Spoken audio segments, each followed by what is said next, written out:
everybody, Eric again. Like and subscribe. Here we go. Let's continue reading about and ladies of the club. Lowry/Edwards family.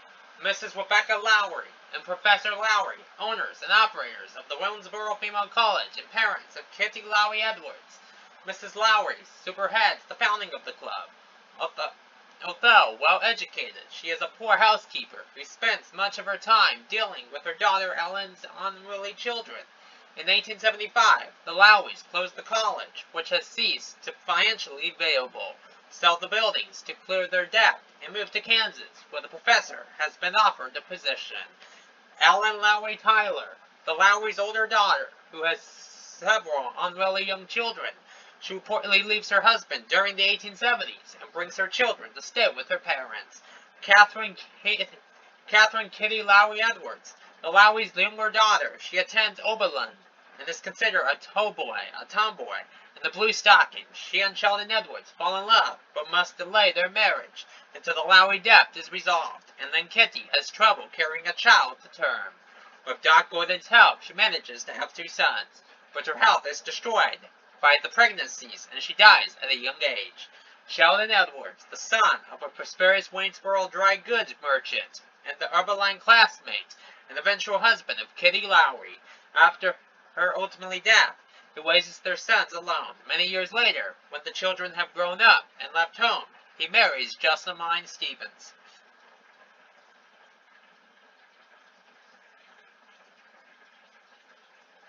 Gardner/Bodian family.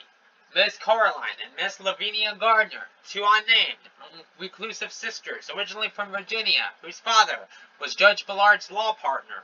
Their father, an abolitionist, freed his slaves, thus losing most of the family fortune and forcing the family to have to move to Ohio to escape the anger of pro-slavery neighbors. As a result of the social rejection they suffered in Virginia, the Mrs. Gardner choose to isolate themselves from others and gave off an air of being aristocratic. At the time of founding of the club, they were in their 40s and raising their teenage nephew, Douglas Gardner. They decide to accept the invitation to join the club in order to become more a part of the community.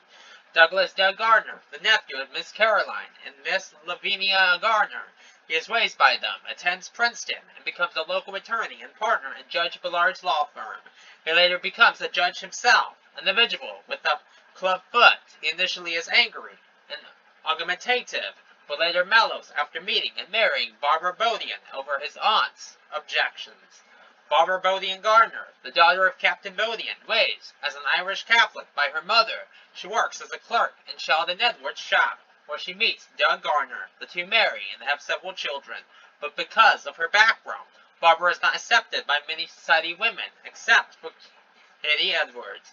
Lavinia Gardner, one of the daughters of Doug and Barbara Gardner, she marries Waddy Stevens. Mary Gardner, the youngest daughter of Doug and Barbara Gardner, she becomes a labor activist and unsuccessfully tries to organize the workers of the Wash Cordage Company. She later marries Franz Lichtenstein.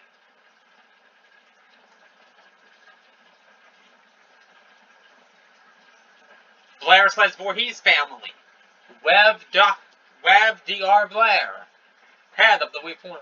Webb Dr. Blair, head of the Reformed Presbyterian Theological Seminary, that buys the buildings of the Waynesboro Female Institute, a widower. He later dies of emphysema.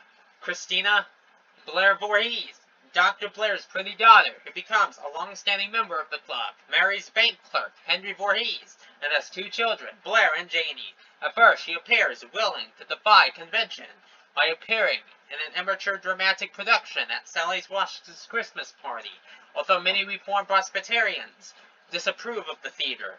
As time goes by, she becomes more ragged and controlling, and overprotects her children to the detriment of their social development. Henry Voorhees, a cashier in the Cochran family bank, he marries Christina Blair after Sally Cochran Rush plays matchmaker. He sees that Blair and Janie are not fitting in with the rest of the local children, but is unable to convince Christina to change her ways. Blair Voorhees, the son of Christina and Henry Blair, is a mama's boy who resorts to physical violence when involved in a disagreement. although not permitted to drink alcohol by his parents. He tries some at a party given by the Washkas, causing a family argument and crisis, sent off to seminary school. He is suspended after drinking liquor with a group of other students, getting into a fight and severely injuring another student. He runs away to enlist in the military and becomes permanently estranged from his family.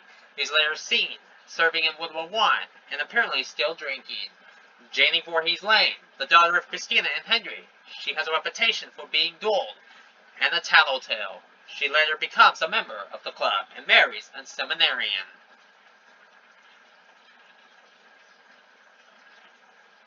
McCon family. With Mr. McCon, the strict Reformed Presbyterian minister, he dominates his weak wife Mary and their many children. He impregnates Mary again, contrary to Doc Gordon's medical advice, as she is in for hell. After Mary dies, he unsuccessfully tries to court Amanda Reed, Mrs. Mary McCon. Whoever McCon's wife, she is controlled and probably abused by her husband, although she stands up to him, once by attending a theatrical play party given by Sally Rush. She dies from the combined effects of many pregnancies and pulmonary tuberculosis. Ariana McCon, the McCon's rebellious and dramatic daughter. She is a childhood friend of Johnny Gordon and has a talent for music and acting. She attends music lessons at the Ballard home, and the Ballard sisters, especially Eliza, take an interest in her as a young teenager. She runs away from the impressive family, gets married, and joins a traveling acting troupe. She later returns to Rainsboro terminally ill and is cared for by the Ballard sisters until her death. Wilma Maud McCon, Ariana's younger sister, she becomes the librarian of the first Waynesboro lending library, initially established by the club, and continues as a town librarian for many years. Although regarded as knowledgeable about books, she is never asked to join the club due to her lack of formal education.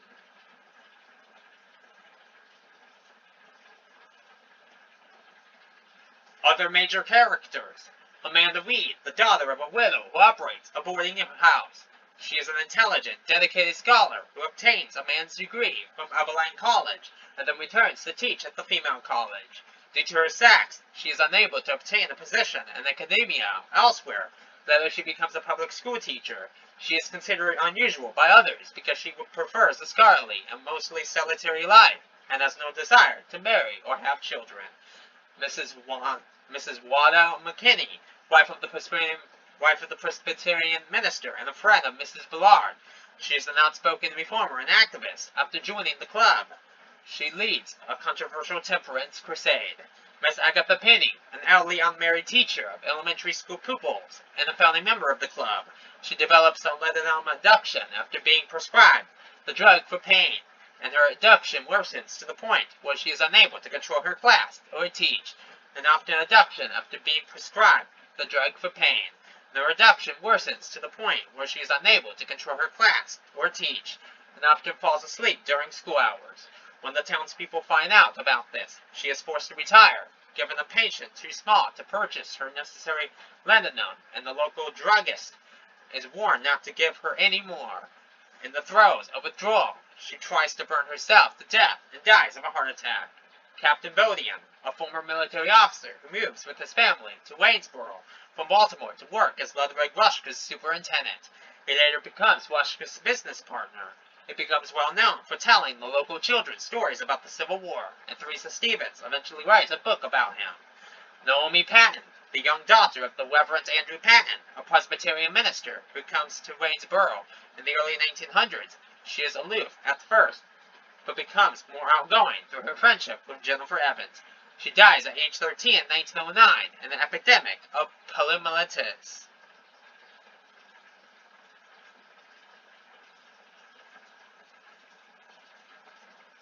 Other minor characters. Miss Susan Crenshaw, a retired teacher of Latin and Greek at the female college and a founding member of the club. She dies of cancer a few years later. Mrs. Thinkert and Bill Thinkert. Mr. Thinkert operates the town drugstore. His son Bill is a contemporary and friend of Johnny Gordon and also Rush.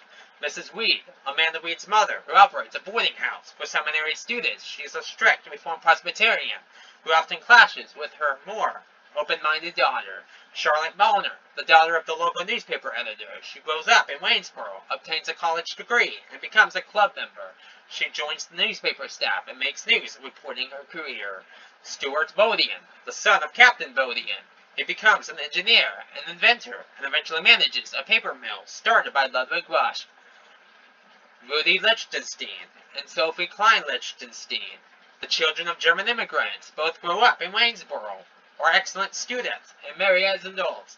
Following in his father's footsteps, Woody becomes a lawyer with a strong interest in workers' rights. His wife, Sophie, obtains a college degree and becomes a member of the club, in spite of her German background. Franz Lichtenstein, the half-brother of Rudy Lichtenstein. Franz becomes an activist and labor organizer, and along with Mary Gardner, unsuccessfully attempts to organize the British company workers. He and Mary later marry and move to New York City to continue their work. Nora and Ellen O'Neill, two Irish Catholic sisters who are not accepted by the Protestant society of the town.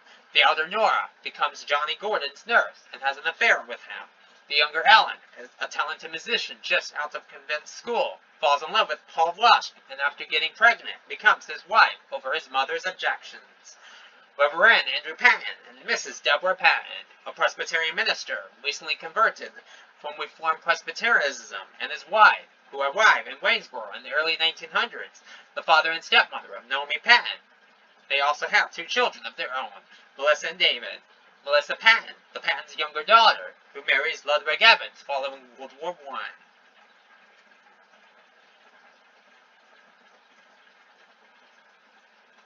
Background. Writing. From 1922 to 1930, St. Meyer wrote 3 novels. The first 2 were published to little notice, and the third was unpublished.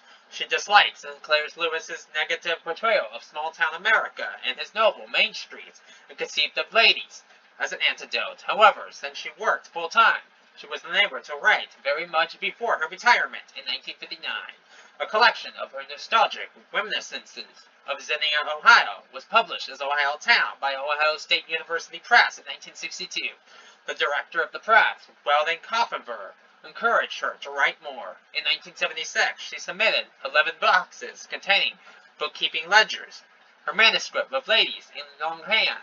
Koffenberg accepted the novel, but wanted it trimmed. By then, St. Meyer was spending much of her time in a nursing home, and she dictated changes to her friend, Mildred Sandow. The press published the novel, printed 1,500 copies, and sold a few hundred, priced at 35 cents, mostly to libraries. At $35, mostly to libraries. In 1983, St. Meyer was forced to move permanently into a nursing home for health reasons. Ladies was awarded the 1983 William Book Award in the category of fiction, but otherwise gained little attention at the time.